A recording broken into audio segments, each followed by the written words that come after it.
Buenas tardes, mi grupo es el Grupo Agua y tenemos como exposición la opinión técnica del CERNAP del proyecto Hidrovía Amazónica. Nuestro grupo está compuesto por Fernández, Pamela Bermúdez, Jocelyn Chumbes, Juan Rueda y Alexander Fernández del curso de Derecho Ambiental. Para iniciar esta exposición vamos a dar una introducción respecto al proyecto de hidrovía amazónica. Debemos entender que en el año 2010, el Ministerio de Comunicaciones y la Dirección General de Transporte Acuático, ambos elaboraron un proyecto de hidrovía amazónica con la finalidad de alcanzar la mayor por el río Amazonas. Esto se ha promocionado mediante la proinversión para encontrar un concesionario, el cual fue la concesionaria Amazónica S.A. Y bien, ella va a tener vigencia por 20 años, alrededor de 2.287 kilómetros de lo que vendría a ser. Esta no está solamente compuesta por el río Amazonas, sino también tenemos ríos como Guayaga, Ucayali y Marañón. Y esta va a recorrer aproximadamente los departamentos de Loreto y Ucayali.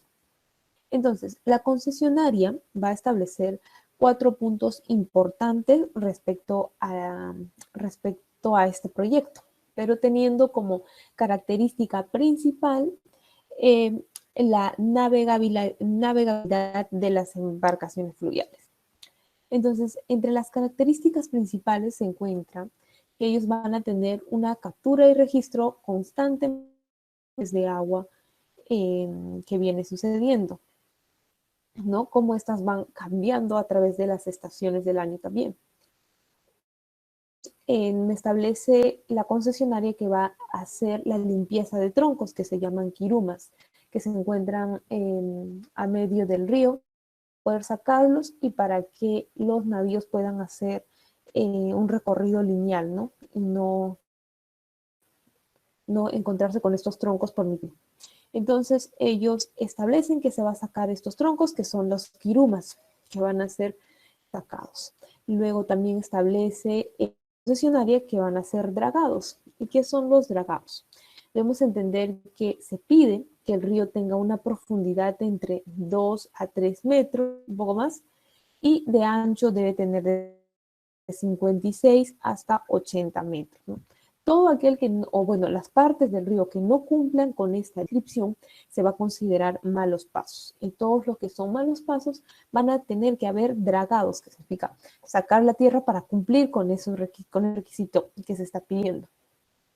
Estos dragados nos puede tener como consecuencias como sacar tierras que no sabemos qué compuestos tienen y cadena alimenticia de todo el sector que vive ahí, ¿no? De todas las especies que están ahí.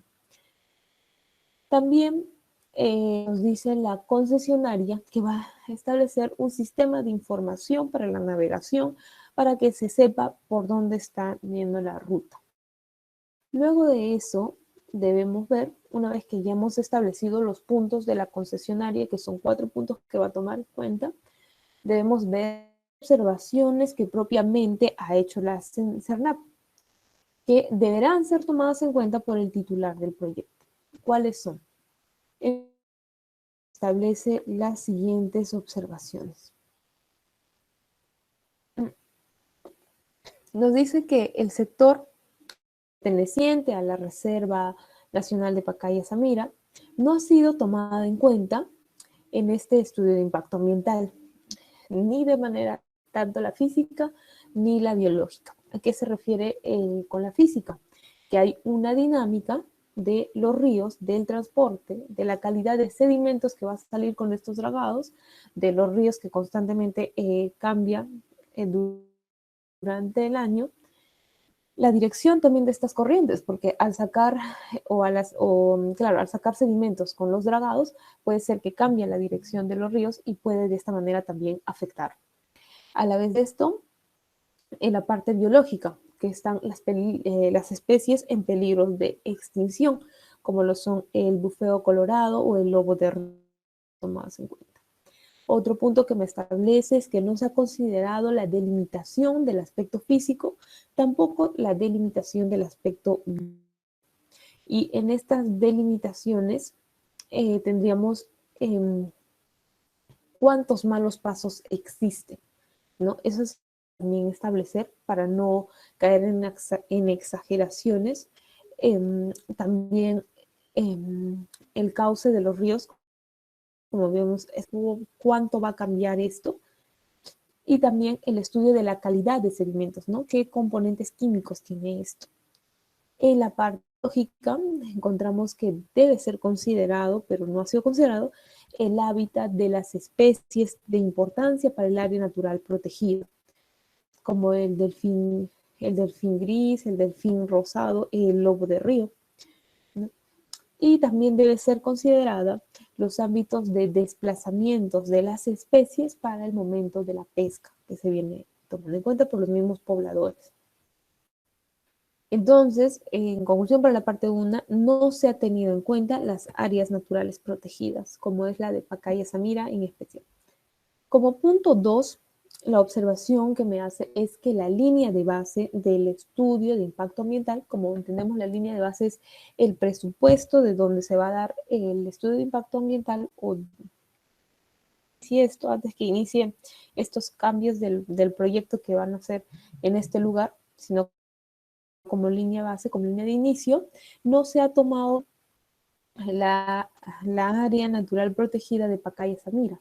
No ha sido tomado en cuenta, entonces no contempla el levantamiento de especies que estén en peligro, ¿no? En peligro de extinción.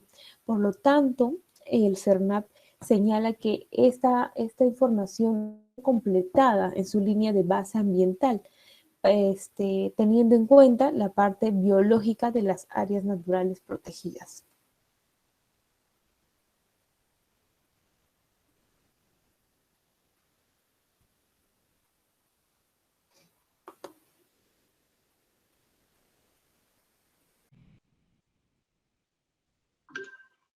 Bien, continuando con la exposición sobre las observaciones del CERNAM, tenemos que no se ha identificado ni evaluado a las quirumas en época de vaciante, en el cual es más evidente su presencia.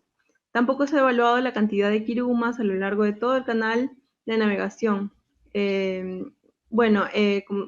Como sabemos, las quirumas son restos de árboles, de leña, de troncos que están en medio de los ríos, en el cual es un ecosistema para los peces, para otro tipo de fauna, porque tiene componentes de bacterias, ¿no? que crecen aquí y que son alimento para este ecosistema. Bueno, esto traería la poca atención a las quirumas, traería como consecuencia negativa para el área de desove, el área de desove de los peces, también el microhábitat, ¿no? Y las especies ícticas. La afectación a la población de las taricayas. La medida de mitigación, plan de educación ambiental, no garantiza que esta población no vaya a ser afectada. La taricaya es un recurso que se explota en la reserva y se explota de manera sostenible por las comunidades, por la comunidad que está ahí, ¿no? Y bueno, esta comunidad tiene derechos sobre sobre este tipo de fauna, ¿no? Y bueno, es un medio de subsistencia también económico, de actividad económica. Luego tenemos, respecto al plan de manejo ambiental, no se cuenta con un plan de mitigación o programa de protección para especies en peligro de extinción, como son el delfín rosado, la nutria gigante, el delfín gris.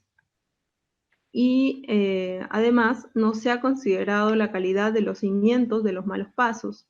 Los malos pasos es el área en el cual el río tiene poca profundidad, ¿no? Bueno, entonces se debe evaluar las consecuencias de las actividades de dragado y vertimiento hasta la fase 3. ¿Por qué hasta la fase 3? Porque el estudio no ha considerado hasta esta fase, sino hasta la fase 2 y la fase 1, teniendo en cuenta que Justamente en esta fase se evidencia altos niveles de mercurio y escénico, ¿no? Consecuencia del dragado y vertimiento. Esto traería consecuencias negativas para las tahuampas. Las tahuampas son las áreas inundables, ¿no? Inundables. Y bueno, tienen poca profundidad también.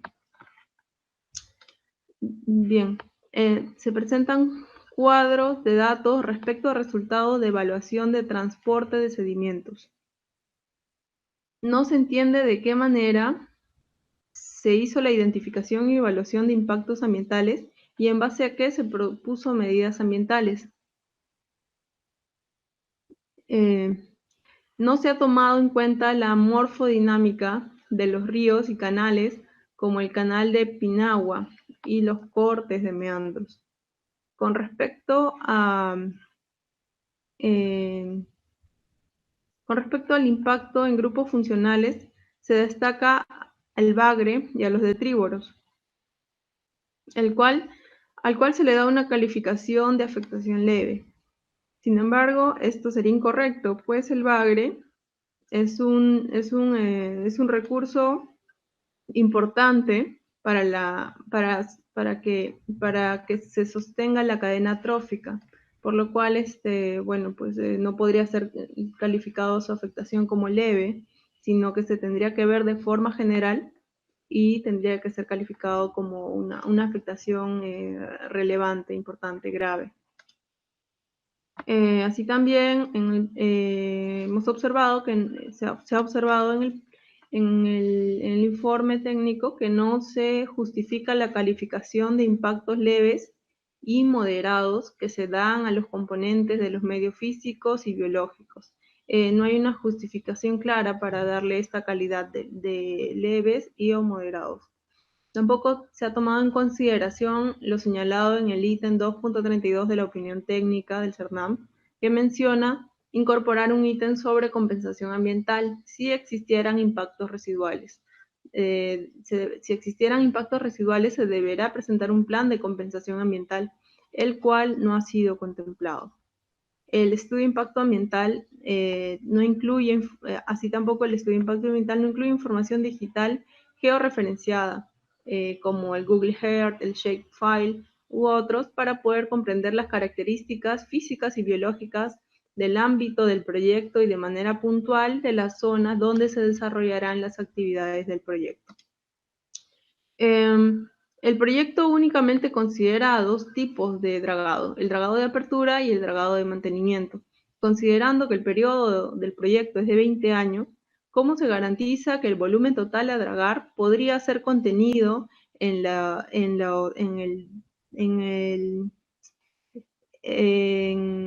el depósito de materiales de dragado identificados si es que se desconoce la cantidad de malos pasos y el volumen que estos contengan?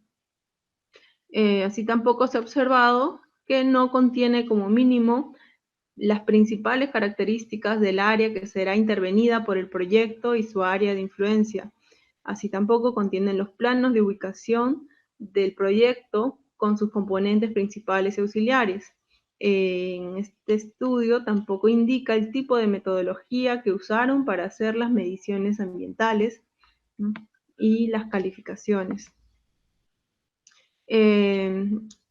Como recomendación, es que la consultora deberá añadir un capítulo sobre los acuerdos y compromisos a los que se llegaron en la consulta previa que se realizó el 2015 del proyecto Hidrovía Amazónica.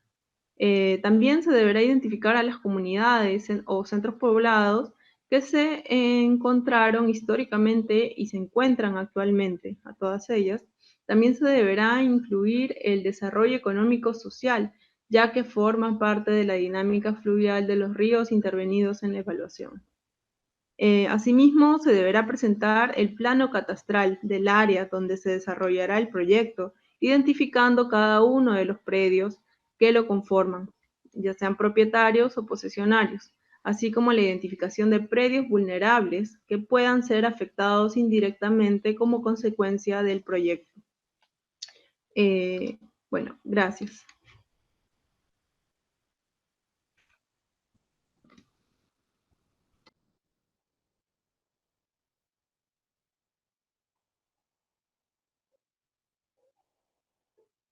sobre la competencia del CERNAM.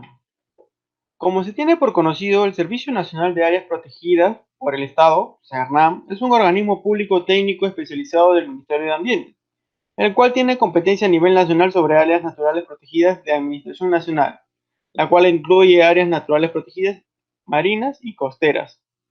Sobre las diferentes funciones que tiene el CERNAM, como el de dirigir el Sistema Nacional de Áreas Naturales Protegidas por el Estado, o el de aprobar las normas y establecer los criterios técnicos y administrativos para el establecimiento y gestión de las áreas naturales protegidas, también está el de dar opiniones técnicas, gracias a la modificatoria introducida por el Decreto Supremo número 03/2011, MINAM, ya que con esta modificatoria se especifica que cualquier proyecto tendrá que solicitarse opinión del CERNAM. Y, además, esta propuesta debe tener como finalidad el pronunciamiento sobre las propuestas de actividades de obras o proyectos específicos que se puedan desarrollar en áreas naturales protegidas, con el objeto de mantener la conservación de la diversidad biológica existente en dichos ámbitos.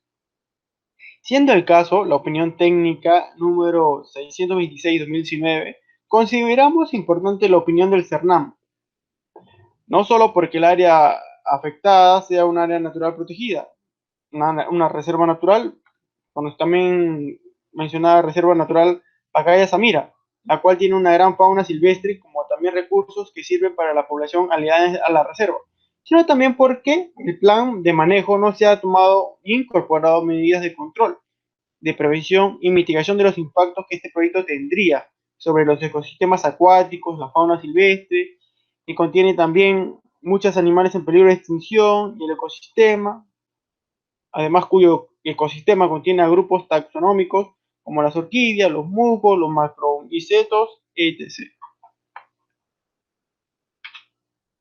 Siendo además importante dicha opinión ya que da programas que ayudaría a mejorar el proyecto, como programas de prevención, protección y mitigación de impactos sobre ecosistemas, reptiles de la reserva, los bosques inundables, la vegetación, lo concerniente también a la mastofauna acuática. Por eso consideramos que el CERNAM debe dar una opinión sobre estos programas para contribuir de esta manera al mejor desarrollo del proyecto.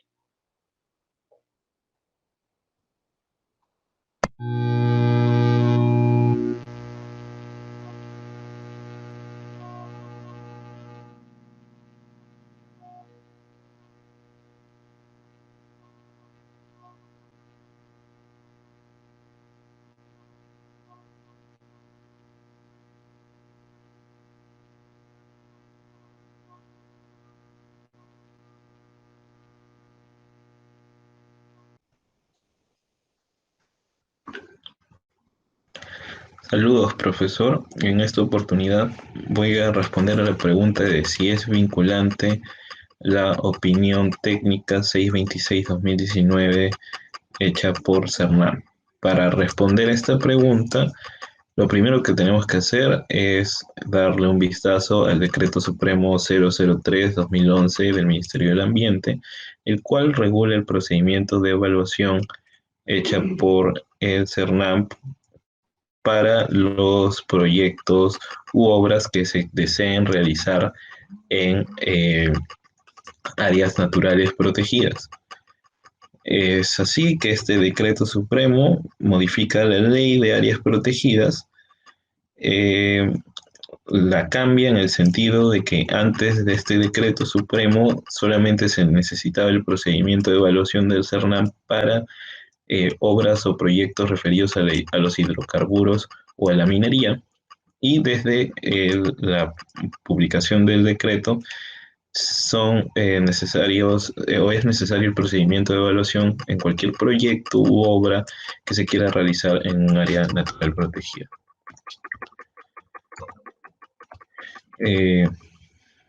Esta evaluación que señala el decreto supremo es un proceso de 4 pasos.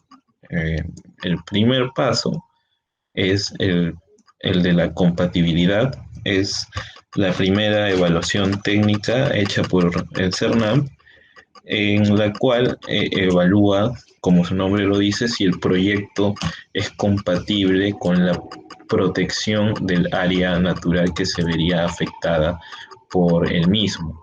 Evalúa los costos, los beneficios en una primera impresión, ¿no?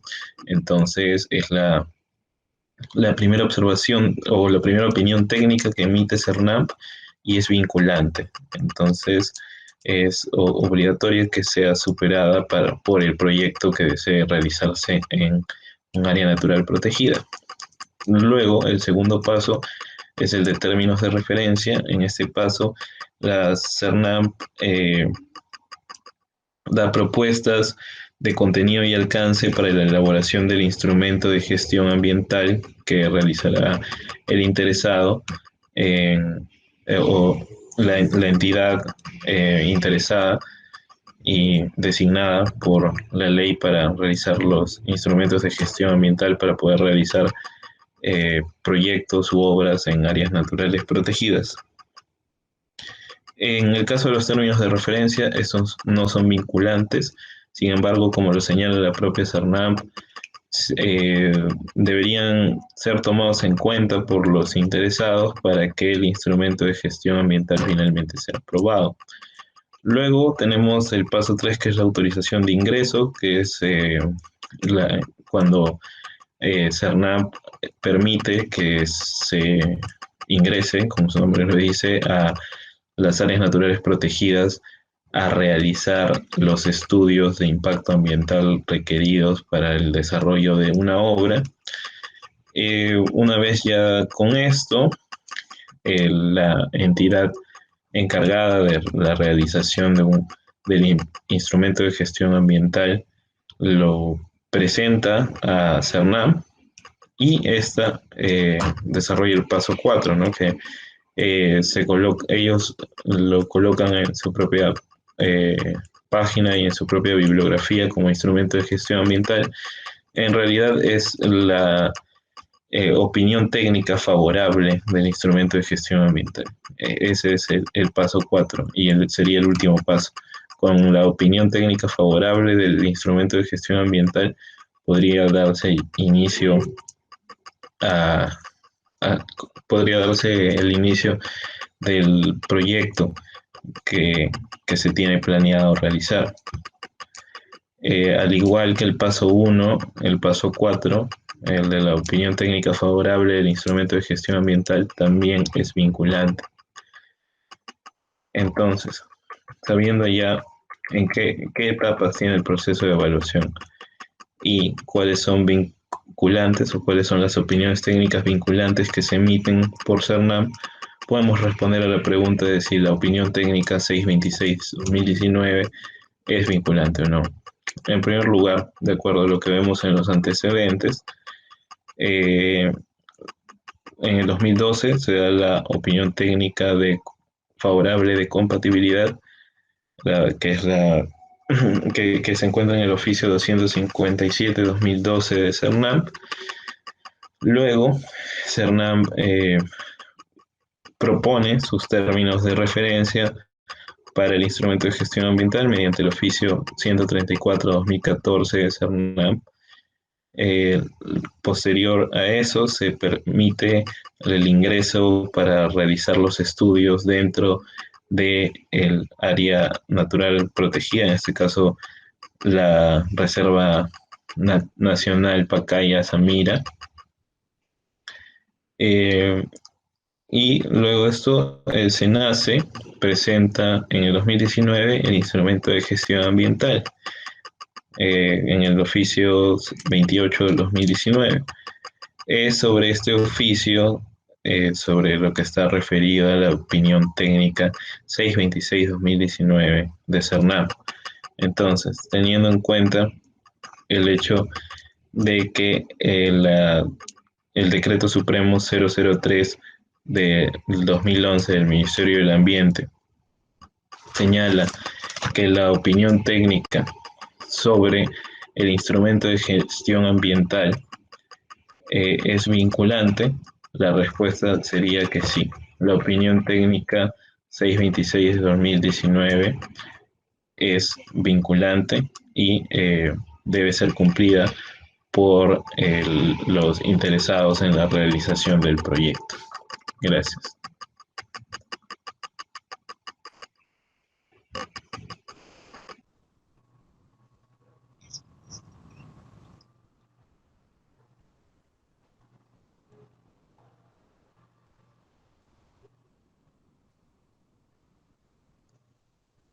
Sobre las conclusiones, si bien sobre las observaciones producto de la revisión del estudio de impacto ambiental ya fueron presentadas, consideramos que a grandes rasgos CERNAP para emitir su opinión se ha basado en tres ítems, ¿no? Como sería la normativa, que es de uso obligatorio, los estudios ambientales, o, bueno, del impacto ambiental propiamente, los requeridos y complementarios que se pueden hacer, y bueno, sobre la información contenida en el resumen ejecutivo y su apreciación como imprecisa, ¿no?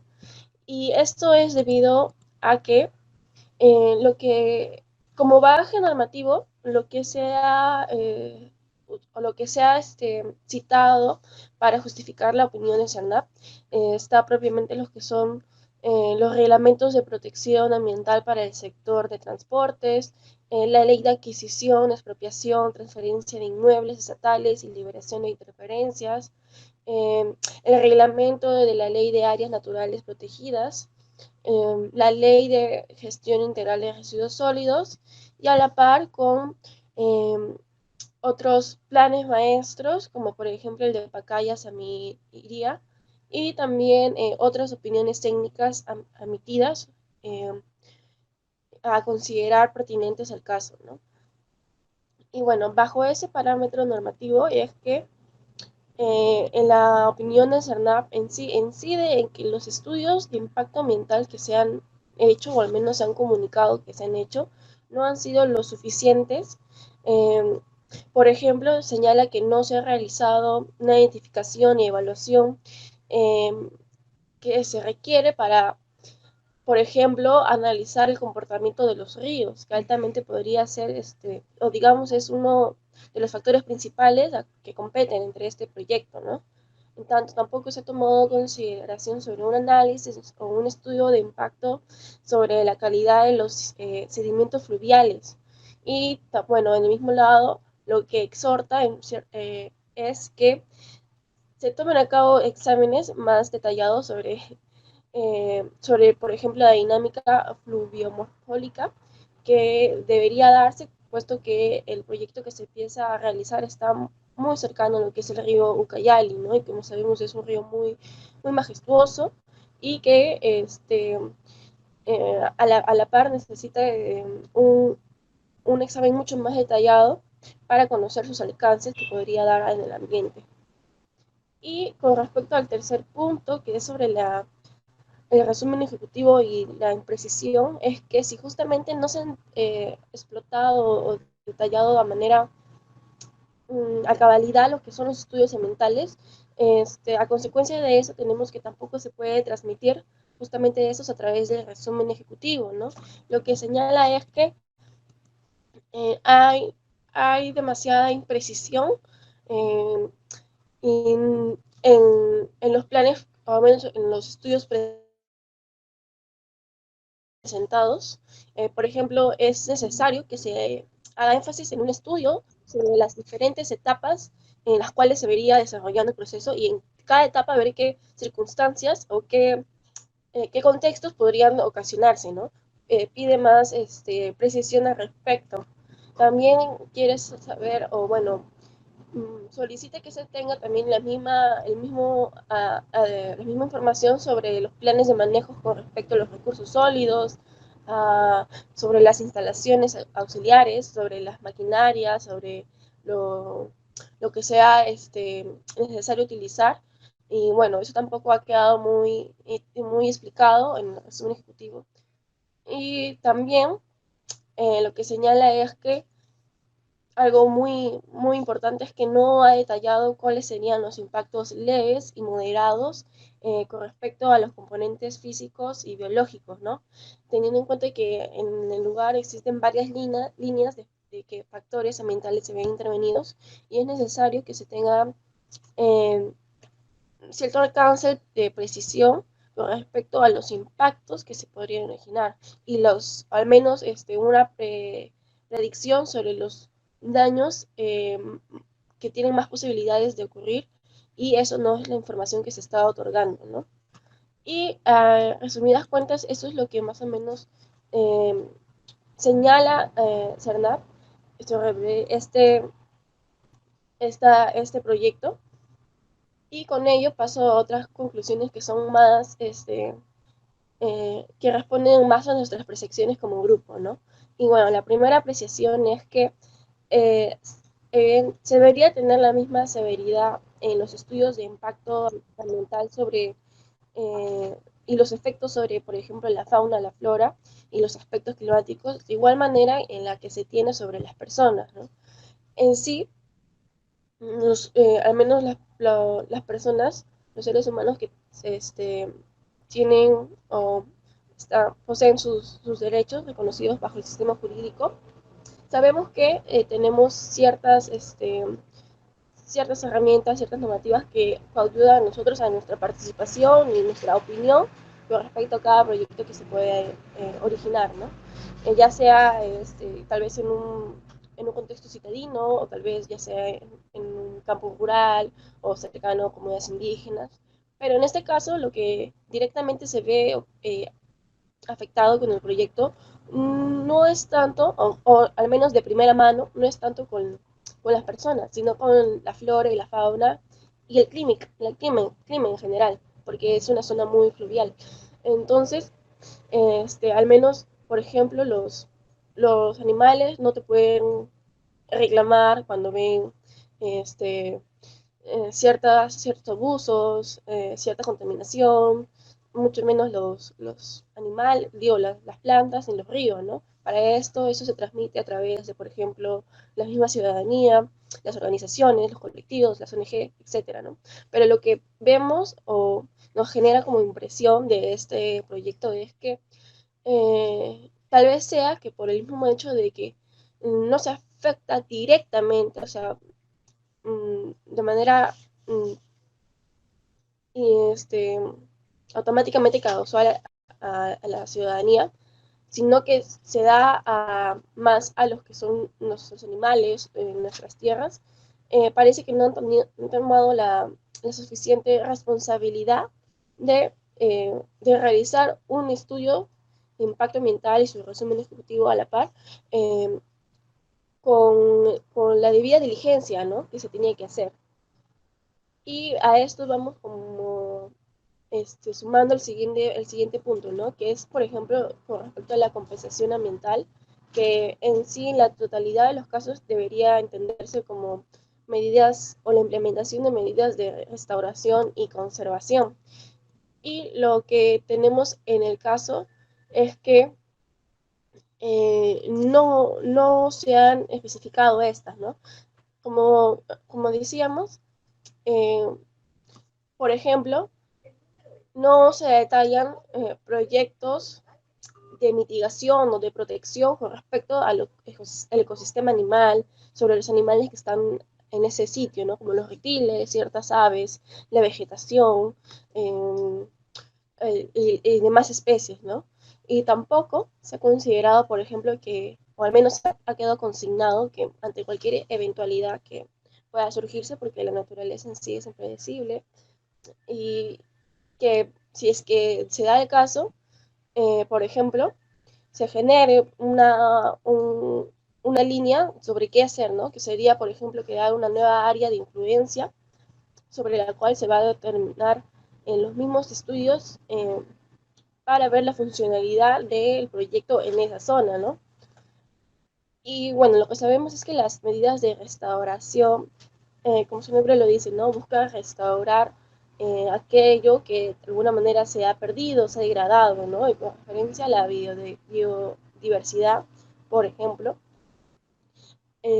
no ha figurado cómo podría hacerse o cómo desde el proyecto, cómo podrían emprenderse esas acciones de restauración, porque son necesarias. Por ejemplo, si cercano al ambiente hay animales que están en peligro de extinción, sería bueno que se coadyuve a la causa de, por ejemplo, tratar de resguardar, ¿no? Resguardar la perduración de la especie.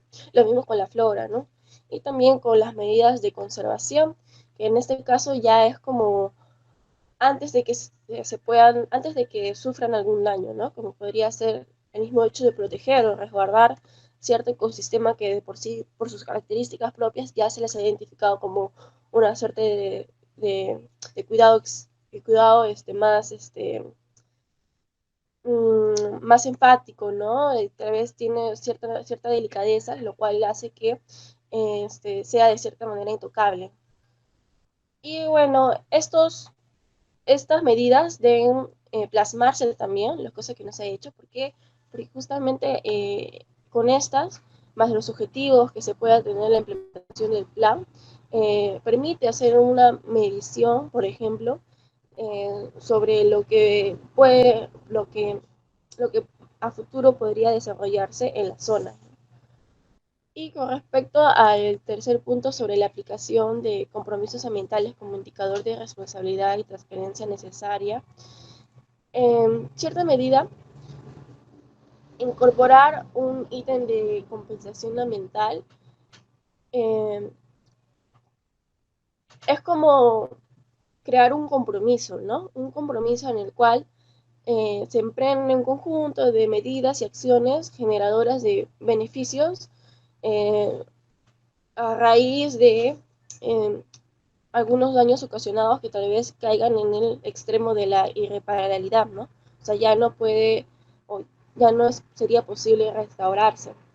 Y bueno, al menos este punto no tampoco ha sido contemplado en este proyecto, a lo cual creo que debería ser incorporado a plenitud, y no solamente en la idea de los resúmenes o los planes o los resúmenes ejecutivos, ¿no? Sino que también se podría masificar esto, ya que, como bien puse ahí, es como un indicador de responsabilidad y transparencia, ¿no? No, bueno, responsabilidad en cierta parte porque eh, al contemplar o al menos a poder hacer conocer los efectos eh, que se pueden causar y a la vez las acciones que se pueden emprender para minimizar y en esto y que se plasmen en los resúmenes ejecutivos, por ejemplo, o en el proyecto con más detalles, permite hacer medible o contrastar lo que se ha fijado en un momento, en un documento, con lo que sucede en la realidad, ¿no? Es decir, que lo tenemos como un compromiso que podría hacernos verificar si la empresa, por ejemplo, interesada en realizar el proyecto está cumpliendo con la debida responsabilidad del caso, ¿no? Y de transparencia a la vez porque se supone que en estos planes deben verse todas las aristas de la problemática, ¿no? O sea, el factor social, el factor económico, cultural, sobre em, mm, territorial, sí, en fin, compete a un montón de estudios, ¿no? Y esto es con la idea de tratar de concentrar los detalles más predecibles al ojo y a la inteligencia humana sobre las consecuencias de desenvolver este proyecto, ¿no? Y justamente que se realice todo esto y que se plasme y que esos documentos, al menos el resumen ejecutivo que no, es mayor facilidad de circulación, se comparta con la ciudadanía y con el país en general, es un indicador de que se está trabajando con una total transparencia y con una visión cooperativa, ¿no? Al emprender una actividad económica, pero a la par mostrar preocupación y cuidado por lo que puede ser una afectación negativa al ambiente, ¿no? Y bueno, eso en sumas cuentas tendrían a ser nuestras principales conclusiones. Gracias.